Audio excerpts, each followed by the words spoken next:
कुछ दिनों पहले यहीं संसद के भीतर प्रधानमंत्री जी ने एक टिप्पणी की थी। हम सब गलतफहमी से यह मान गए कि प्रधानमंत्री अपने लिए कह रहे थे। उन्होंने कहा था कि एक आदमी सब पर भारी हो।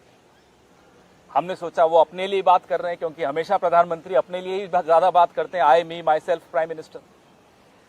लेकिन अब समझ में आ रहा है कि वो टिप्पणी उन्होंने अपने लिए नहीं की थी, रिंग मास्टर गोगो के लिए की थी। कौन है ये रिंग मास्टर गोगो?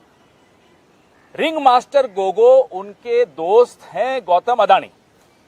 ये टिप्पणी गौतम अडानी के लिए की थी। वो एक आदमी, वो एक दोस्त पूरे हिंदुस्तान पर भारी हो गया, हिंदुस्तान की कैबिनेट पर भारी हो गया, हिंदुस्तान की संसद पर भारी हो गया।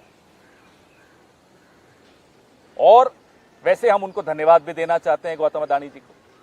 गौतम अडानी जी की वजह से देश के नौजवानों को रोजगार मिला या नहीं मिला वो तो आप जानते हो। इस देश के कैबिनेट को जरूर रोजगार मिल गया, हर मंत्री को बोलने का मौका मिल गया।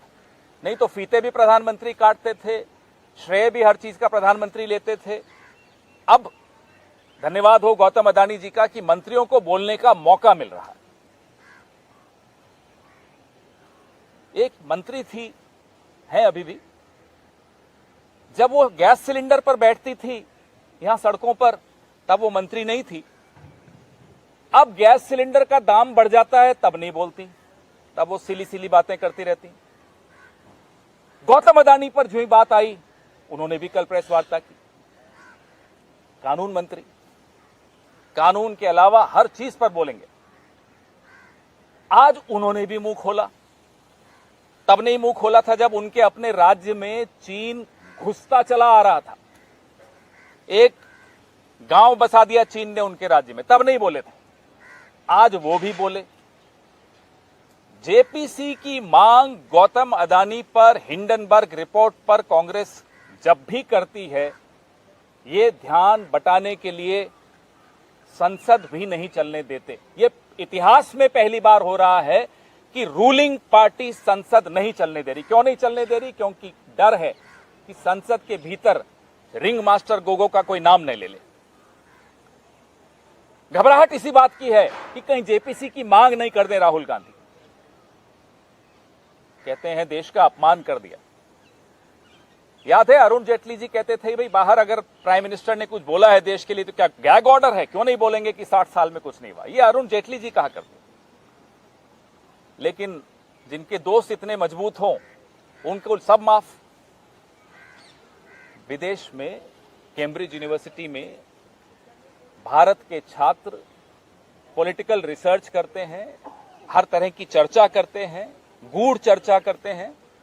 जो हमारी ये एक हफ्ते में जो डिग्री ले आती है ना मंत्री, इन लोगों को नहीं समझ में आएगा। वहां अगर लोकतंत्र के सामने जो चुनौतियां आई हैं उस पर कोई चर्चा हो रही है तो लोकतंत्र को मजबूत करने की कवायद है। देश का अपमान तो तब होता है जब आप चीन को क्लीन चिट दे देते हैं।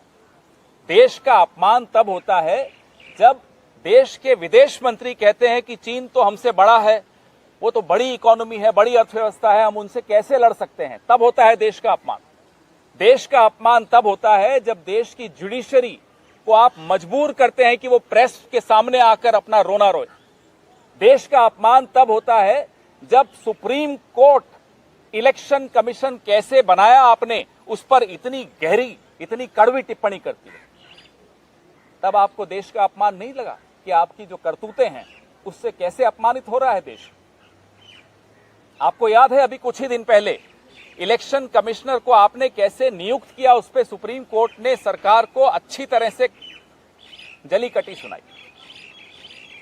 तो लोकतंत्र को मजबूत करने की अगर कोई कवायद करता है तो इन्हें बड़ी परेशानी होती है। कांग्रेस पार्टी ने इस देश को जो ये कानून है आज बहुत संघर्षों के बाद दिया, बहुत बलिदानों के बाद दिया। स्वतंत्रता से पहले के बलिदान, स्वतंत्रता के बाद के बलिदान। ये हमें कहते हैं कि जाइए लंदन में झाड़ू लगाइए, वहां माफी मांगिए। ये काम तो आपका था, आप ही करते थे।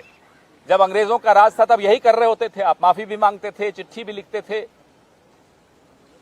झुक झुक कर सलाम भी करते थे, उनके साथ मिलकर भारत छोड़ो आंदोलन को दबाते भी थे, लिखते थे कि साहब ये आंदोलन कैसे दबाया जाए, हम आपकी सहायता करने को तैयार हैं। नेताजी सुभाष चंद्र बोस आईएनए बना रहे थे, ये आईएनए का कैसे मुकाबला करें उसके लिए पूरा एक रिक्रूटमेंट ड्राइव करते थे।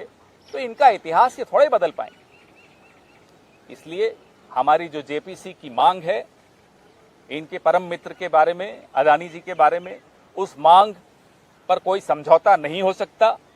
हम ये मांग दोहराते रहेंगे। ये कितना ही विषय से भटकाएं आपको, हम नहीं भटकने वाले। अदानी जी पर, हिंडनबर्ग रिपोर्ट पर जेपीसी का गठन होना चाहिए, ये आवश्यक है। इस देश का एक एक नागरिक चाहता है। इस देश में जो आज बेरोजगारी है, महंगाई है, जो कब्जा है प्रधानमंत्री के दोस्त का संसाधनों पर, उस पे देश को एक जवाब चाहिए और वो जवाब जेपीसी के माध्यम से ही मिल सकता है। कांग्रेस पार्टी इस पे कतई कोई समझौता नहीं करेगी। भले कितने ही मंत्री अपना रोजगार पालें, अगले कुछ दिनों में रोज एक प्रेस वार्ता होगी। क्यों नहीं चलने देते संसद? क्यों नहीं उस पर चर्चा होती? क्यों अदानी जी का नाम आते ही एक्सपंज कर दिया जाता है?